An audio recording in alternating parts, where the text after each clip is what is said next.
Hello friends, मैं शालिनी एक बार फिर से स्वागत करती हूँ आप सभी का अपने चैनल रोजगार विद शालिनी में।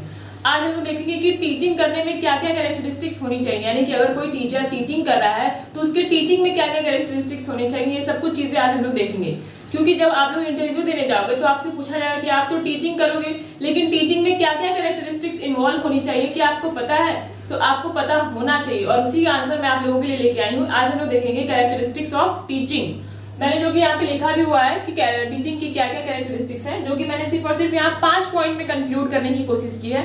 वैसे तो आप इसको बहुत बड़ा बना सकते हैं, लेकिन वहाँ पे बहुत ज्यादा टाइम आपको नहीं मिलेगा। जितना भी टाइम आपको मिल रहा है उसमें आपको शॉर्ट एंड सटीक आंसर देना है, एकदम प्रॉपर आंसर देना है। तो वही आज हम लोग देखेंगे। तो फर्स्ट पॉइंट लिखा हुआ है कि it has different level of teaching, that is memory level of teaching, understanding level of teaching, reflective level of teaching. हर एक प्रकार की टीचिंग होती है। अब देखिए, पढ़ाते तो बहुत लोग हैं। कुछ टीचर होते हैं जिनके पढ़ाने से तुरंत का तुरंत लर्न हो जाता है, तुरंत का तुरंत समझ में आ जाता है। कुछ टीचर्स होते हैं, अब ये नहीं कहेंगे कि टीचिंग में ही कमी है, नहीं, बच्चों में भी कमी हो सकती है, लेकिन क्वालिटी टीचिंग पे भी डिपेंड करती है। कुछ लोग होते हैं कि जो बात बात को इस तरीके से बताएंगे, इस तरीके से ट्रिकी वे में बताएंगे, इस तरीके से समझा के बताएंगे कि वो आसानी से समझ में आ जाता है। देखिए, टीचिंग ऐसा नहीं होना चाहिए कि हम लोग अपने आप को ही सुन रहे हैं, अपने आप को ही समझा रहे हैं, सामने वाला बच्चा सिर्फ 1 या 2 बच्चे समझ पा रहे हैं, बाकी लोग नहीं समझ पा रहे हैं। टीचिंग है ना, ऐसा होना चाहिए कि रिफ्लेक्टिव टीचिंग हो, यानी कि जिस तरीके से हम बता रहे हैं बच्चा हमसे भी अच्छा बता सके, इस तरीके की टीचिंग की क्वालिटी होनी चाहिए। नेक्स्ट पॉइंट है कि it is closely related to education, learning, instruction and training. ऐसा नहीं कि हमको पढ़ाना है कुछ और, हम पढ़ाते पढ़ाते चले गए कहीं और, किसी और चीज का एग्जांपल दे रहे हैं, किसी और चीज की बातें बता रहे हैं, तो ये टीचिंग की क्वालिटी नहीं है। टीचिंग की क्वालिटी ये है कि हमको लर्निंग ओरिएंटेड रहना है। जो कुछ भी हम लोगों को बताना है वो एजुकेशन से रिलेटेड होना चाहिए, वो लर्निंग से रिलेटेड होना चाहिए, वो हमारे सिलेबस से रिलेटेड होना चाहिए, और जो कुछ भी हम लोग वहाँ पे बता रहे हैं वो एक पैटर्न के हिसाब से होना चाहिए। मैंने जैसे कि आपको बताया कि अगर आप कोई भी टॉपिक स्टार्ट कर रहे हो तो आपको उसको बताते बताते किसी और टॉपिक में नहीं चले जाना है, आपको उसी को समझाना है, एक प्रॉपर वे में समझाना है, ताकि बच्चा उसी टॉपिक को समझ जाए बिना किसी कंफ्यूजन के, यानी कि 2 टॉपिक्स को आपस में मिक्स ना करे, कंफ्यूज ना होए, उसका एजुकेशन, उसके लर्निंग, हर एक चीज क्लियर होना चाहिए। नेक्स्ट पॉइंट लिखा हुआ है कि it is an art as well as science. देखिए, जैसे कि डांसिंग एक कला होता है, जैसे कि हर एक प्रकार की अलग अलग अपनी अपनी आर्ट होती है, उसी तरीके से टीचिंग भी एक आर्ट है, टीचिंग भी एक कला है। सभी लोग सब कुछ नहीं पढ़ा पाते हैं, और सभी लोग टीचर की क्वालिटी रखते हुए भी टीचिंग नहीं कर पाते। अब टीचर की क्वालिटी रखते हुए भी टीचिंग नहीं कर पाते, इसका क्या मतलब है? आप लोग देखे होंगे कि बहुत बड़े बड़े विद्वान लोग होते होंगे, ठीक है, बहुत चीज उनको आती होगी। जैसे कि मान लीजिए कि कोई है जो साइंस का बहुत बड़ा ज्ञाता है, उसको कोई भी ऐसा क्वेश्चन पूछा जा रहा है जो वो हर एक क्वेश्चन का आंसर दे रहा है, यानी कि कोई भी ऐसा क्वेश्चन नहीं है जिसका आंसर वो न जानता हो। उससे तुरंत क्वेश्चन पूछे, वो तुरंत आंसर देगा, लेकिन एक चीज की कमी है कि वो अपनी बातों को दूसरे के सामने एक्सप्रेस नहीं कर पाएगा।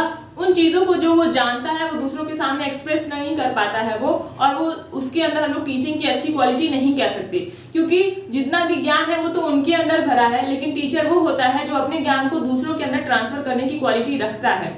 तो टीचिंग भी एक आर्ट है और एक प्रकार की साइंस है, यानी कि एक ये कला है और विज्ञान भी है, यानी कि हम लोग टीचिंग किस तरीके से कर रहे हैं और कैसे अपने बच्चों को अच्छे तरीके से एक रिफ्लेक्टिव टीचिंग के थ्रू बच्चों को पढ़ा रहे हैं, ये एक टीचिंग की क्वालिटी होनी चाहिए और होना ही चाहिए। आप लोग बहुत ज्यादा ज्ञान का सागर अपने अंदर भरे हुए हैं, लेकिन एक भी पॉइंट आप बच्चों को अच्छे तरीके से एक्सप्लेन नहीं कर पा रहे हैं। आपको आता तो सब कुछ है, लेकिन आप अच्छे तरीके से उनको समझा नहीं पा रहे हैं। तो हम लोगों को इस तरीके से पढ़ाना है बच्चों को ताकि वो अच्छे तरीके से आसानी से समझ सके। टीचिंग ऐसी होनी चाहिए।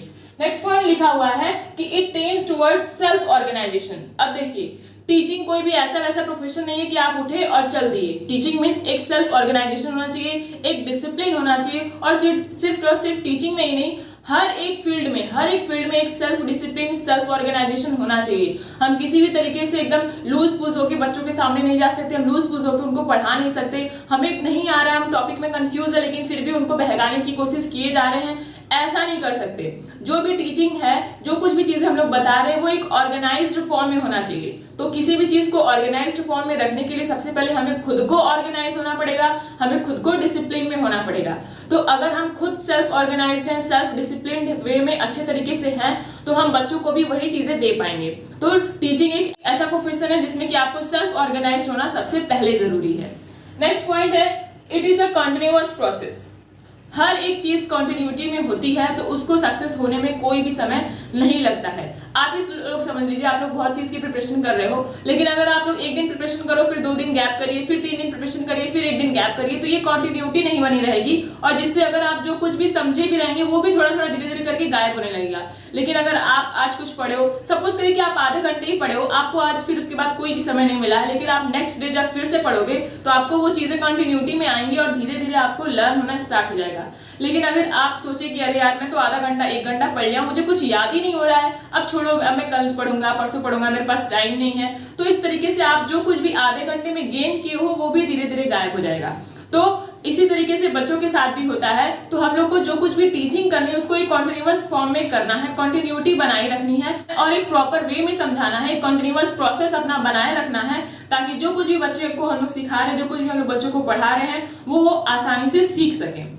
तो मैंने आपको यहाँ पे बताया है कि कैरेक्टरिस्टिक्स ऑफ टीचिंग क्या होनी चाहिए, यानी कि अगर आप टीचिंग कर रहे हो तो ये सारी क्वालिटी आपकी टीचिंग में झलकनी चाहिए कि आप एक कंटिन्यूअस तरीके से पढ़ा रहे हो, आप सेल्फ ऑर्गेनाइज्ड हो, आप बच्चों को वही चीजें पढ़ा रहे हो जो कि एजुकेशन ओरिएंटेड है, जो कि लर्निंग ओरिएंटेड है, जो स्कूल में टारगेट फिक्स किया गया ये चीज कंप्लीट करने के लिए वो चीज के अराउंड आप पढ़ा रहे हो। इस तरीके से अगर आप पढ़ाओगे तो यही कैरेक्टरिस्टिक्स है टीचिंग की। और अगर आपसे ये पूछा जाएगा इंटरव्यू हॉल में तो आप लोग इससे बता सकते हैं कि कैरेक्टरिस्टिक्स की ये सारे टॉपिक्स, ये सारे पॉइंट्स उसमें आते हैं और इस तरीके से हम लोग अपनी टीचिंग को बेहतर भी बना सकते हैं। आपसे क्वेश्चन पुट अप होगा कि आप अपनी टीचिंग को बेहतर कैसे बना सकते हैं, तो आप इन सारे पॉइंट्स को भी अगर उसमें इन्वॉल्व करेंगे, अपने कुछ आंसर्स में इसको ऐड करेंगे तो बहुत ही ज्यादा क्रिएटिव और इनहेंसिव हो जाएगा। तो अगर ये आपको वीडियो समझ में आई हो, पसंद आया तो please like, subscribe. Thank you.